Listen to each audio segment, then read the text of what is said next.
at the school for parents who likely have plenty of concerns and questions about school safety. So joining us now live is Dr. Ken Trump, a school security expert and president of the National School Safety and Security Services. Just to clarify, no relation to our president, but Doctor, thanks so much for being here with us today.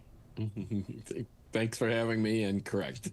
And this is, of course, something truly we talk about this all too often. Doctor, we've extensively covered school safety measures, metal detectors, unfortunately incidents on campus involving students and guns or other emergencies.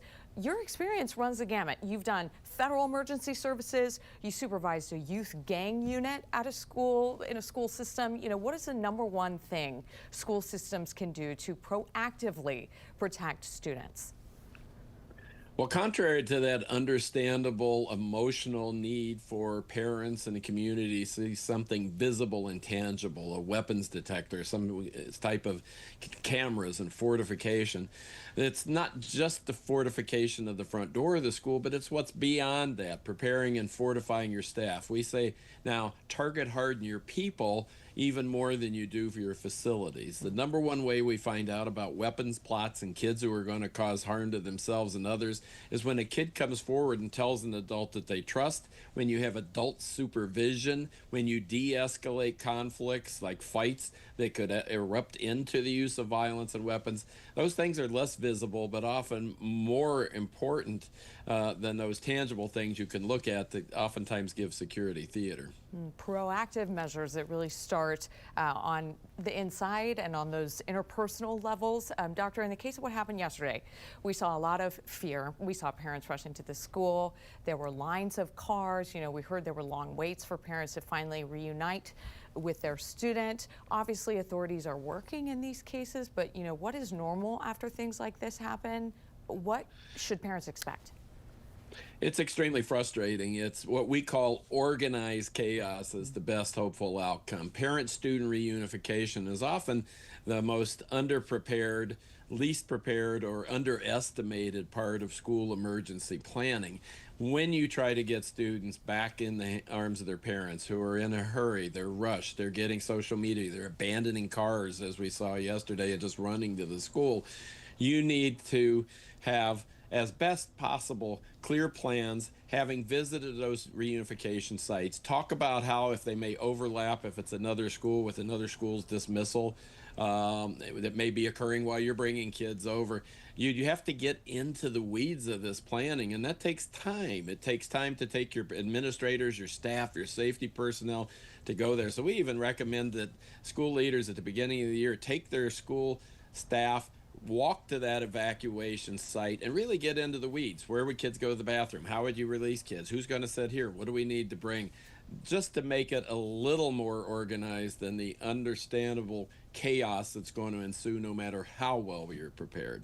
So walking through those steps, walking through doing those trainings, God forbid, we hope nothing ever happens on a campus. It's the worst nightmare and scenario. But in light of an emergency, Doctor, what are some ways school systems can assess their plans to make sure those are as good as they can be?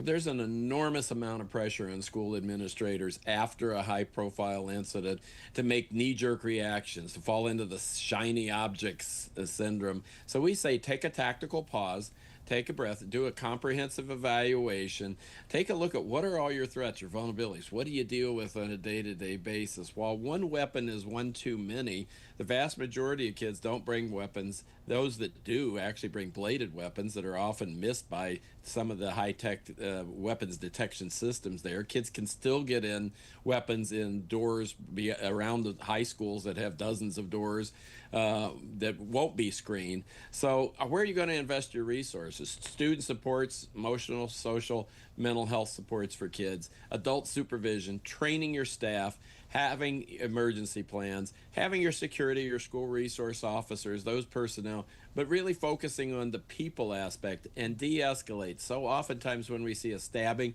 or a shooting one-on-one in school, not a mass shooting, but one-on-one, it's a culmination of an escalation in fights and conflicts that are boyfriend, girlfriend, somebody disrespected somebody, neighborhood gang or group conflicts, that if you have your ear to the ground as school administrators, staff, and security personnel, you can neutralize that, de-escalate it before it erupts into a shooting or stabbing or in a hallway during a fight.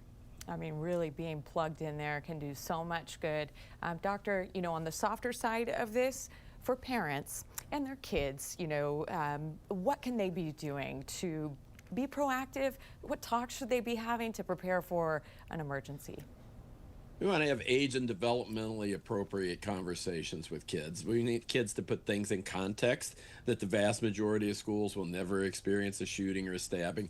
We want kids to know and feel comfortable to see something, say something, and then train people to do something. To let kids know, have your conversations with the kids. If you have a concern, speak up, because the kids are the best security analysts in the school. They know where the weaknesses, vulnerabilities, the incidents come from.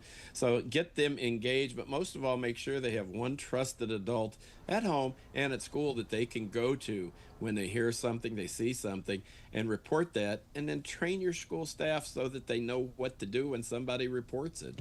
And it's really key, that connectedness, that attachment. There's even research in mass shootings in general now at the federal law enforcement, the FBI is looking at on the value of that personal attachment to decrease the opportunity of someone to want to pursue some type of violent behavior.